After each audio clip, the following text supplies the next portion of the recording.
Thank you for being a friend. Travel down the road and back again. Your heart is true, you're a pal and a confidant. Hey everyone, welcome to another episode of Get to Know Me. My name is Jeff, and this is actually my platform where I get to visit with our trans and non-binary family from all over the place. And joining me today is Trace. How are you? I'm all right. Awesome. Just chugging along. Oh, that sounds like me too, and I'm glad you were able to join me today. Me too. So we're gonna just kind of dig right into it and everything. So has being trans been an obstacle in your life? Number one, with friends, also with family and work. How has it involved your work? So with work, it's only kind of minorly affected anything. Mostly just because I am very masculine looking. And so I don't when I had a conventional job, now I do kind of some freelance stuff, so I have more freedom. But Okay. when I worked as a locksmith, the boss did not like when I had dyed hair, um, because he had some conservative customers, Yeah. and he especially got really mad when I would wear fingernail polish. Mm-hmm. Um, he was, I guess I say he got really mad, but he wasn't an aggressive person. So I probably could have pushed it and been fine, but didn't want to risk it. So just kind of that having to maintain appearing masculine. Mm-hmm. That's kind of the only part that affected work. As far as family, um, my family is very conservative. But they're also very accepting. It's kind of a weird spot where they themselves are very nice about it, but they also support and talk about groups that aren't very nice about it. Mm-hmm. So that has caused some tension because they'll say things that are like, oh, well, being trans is a choice. And I'll be like, well, it's really not. And that'll kind of be the extent of the tension as far as how deep into it they're willing to go. They won't aggressively call me slurs or anything. Uh-huh. So I would say Okay. I've had it pretty good in the family department, all things considered. Well, that's always good to hear. What about your friends? How have they accepted? Actually, a little bit more so than my family. It's just kind of a non-issue. Some of them don't even know though. I'm Yeah. in kind of the trying to think of the word liminal space, I guess, Mm-hmm. where I do like, even though I consider myself non-binary and I was assigned male at birth, I'm fine with people using he, him pronouns. So some people in my life, like in D&D groups, they just don't even know Right. Well, because I don't react to them using my appearance pronouns, I guess I'll call them. okay. All right. Well, and that was my question is what pronouns do you prefer to go by? So they, them, or he, him. Okay. It's kind of like, am I a man? Well, no, but I don't know that there's terminology for what I am, so he, him's close enough. Close enough. Okay. All right. So the question, what do you feel like you missed out most in your childhood? But that's prior to if you did any kind of a transition later in life. And I know you're pretty young, so I just kind of curious on that one.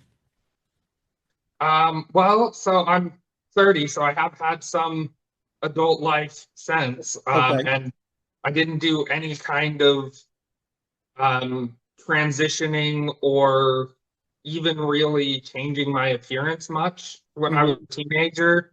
Um, As far as things I missed out on, I would say I missed out on like romance options. Okay. A lot of people have stories about their high school sweetheart or what they were like, what celebrity they were attracted to, or what cartoon character they were in love with as a child. And I don't have much of that because I was just the religious identity that I was raised to have and didn't explore beyond that, didn't try to figure out what feelings were, just, shove Mm-hmm. them down and ignore them. So I would say that, yeah, even like, again, because I'm very masculine presenting and I accept he, him pronouns, my upbringing was male. And so I didn't miss out much in the gendered side of things, Okay. more in the self-expression side of things, Okay. if that makes sense. Like I wasn't barred from gendered spaces that I felt I belonged in, Mm-hmm. but I missed out on the self-expression and the getting to figure out who I was. Okay. All right. Well, what has been your favorite part of being able to live your authentic self now? What's the favorite part about it? I would say actually the same thing, the self-expression. Okay. I still struggle with like when I feel like dressing feminine, I don't do it too feminine because like I still have some internalized concern about it. But I mean, my nails are painted more often than not. I don't know if you can even see them on that. I love being able to have my hair how I want. Mm-hmm. I love being able to go to just spaces where there are other queer people that, they don't question why you're dressed a certain way. In Yeah. fact, they're probably also dressed not stereotypical. Mm-hmm. So it's just that ability to not have to feel like I'm hiding who I am by the way I dress. I gotcha. Yeah, I'm with you on that. So on the opposite side, what worries you the most about living your authentic self? I would say what worries me the most is like self-inflicted tension, Mm-hmm. because there has been some rejection from my family, but not extreme rejection. And so I find myself kind of like sitting on the edge of my seat, waiting for that moment when they say the extreme transphobic thing. Mm. And suddenly I have to just, up and leave the family relationship I have with them. And I don't want to do that, but the difficult part is convincing myself that they're not going to do that. Yeah. Kind of the trusting that people will be okay with who I am, I would say is the most difficult part. Okay. All right. So what would have made it easier for you to finally start living your authentic self the way you want to? Knowledge.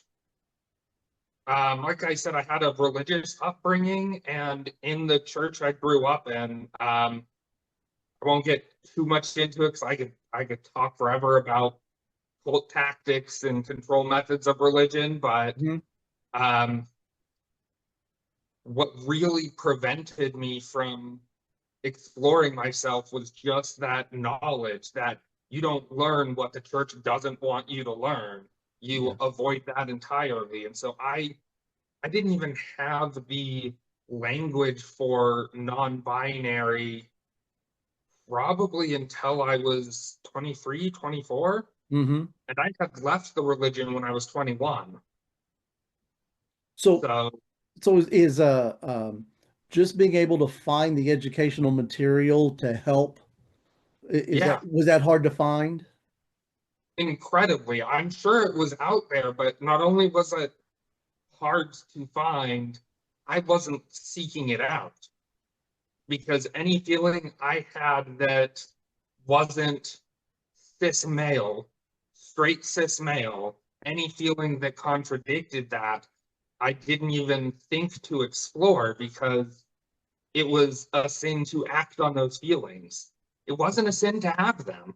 It Right. was just a sin to act on them. So I had to just ignore them, just push them down, pretend that I didn't have them.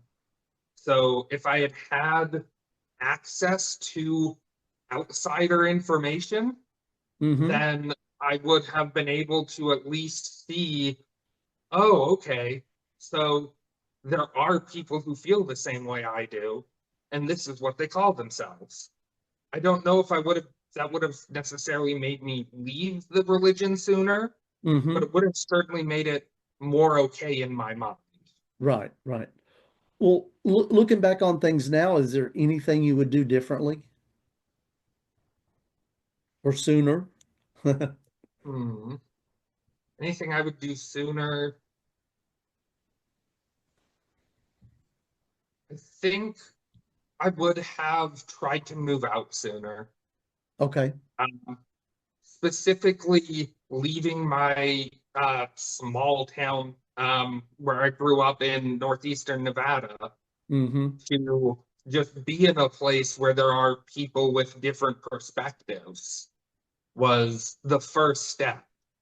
And so if I had done that step sooner, I don't know if it would have been feasible for me to do it sooner than I did, but if I could have, I think that's what I would have changed is gaining, I guess, not necessarily even not living with family, but gaining access to people with such different lived experiences. Yeah.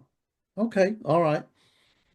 Well, what can people like me do to make it better for our trans and non-binary family?